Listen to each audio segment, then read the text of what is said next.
నమస్తే నమస్తే ఎక్కడున్నారు మధ్యలోన్నారా? ఎవరెవరు ఎంతమంది ఉన్నారు? మీరు ఇది పొద్దున ఇది పోయినారు అడిగి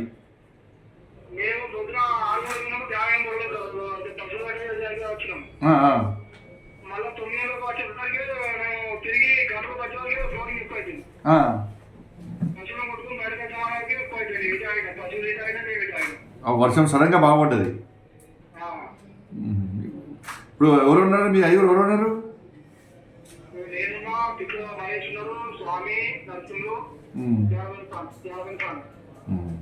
ఇప్పుడు మీ దగ్గర కొంచెం వాటర్ ఎక్కువ లేవు, మీ దగ్గర ఉన్న ప్లేస్ లేవు కదా ఎక్కువ? దూరం ఉన్నారా? అసలు ధైర్యం ఉండండి, మారుతున్నాను. కలెక్టర్ కూడా వచ్చినాడికి ధైర్యం ఉండండి. నేను మారుతున్నాం, అందరం చూస్తున్నాము, అందరం కూడా అందరం ఉన్నాం, అందరం చూస్తున్నాము. భోజనం గిట్లా వచ్చింది ఏమన్నా? భోజనం గిట్లా వచ్చిందా? భోజనం గిట్లా పంపిస్తారు. కలెక్టర్ చూస్తున్నారు, ఆయన కూడా వస్తున్నారు ఆడికి. కలెక్టర్ వస్తున్నారు. అదే నోటి వస్తారు, అక్కడ ఉంటాను చెప్పన్నారు. మీరు టెన్షన్ పడకండి, టెన్షన్ పడద్దు. టెన్షన్ నేను మారుతాను, నేను కూడా మారుతాను. ఇంకేంటి? సరే సరే సరే.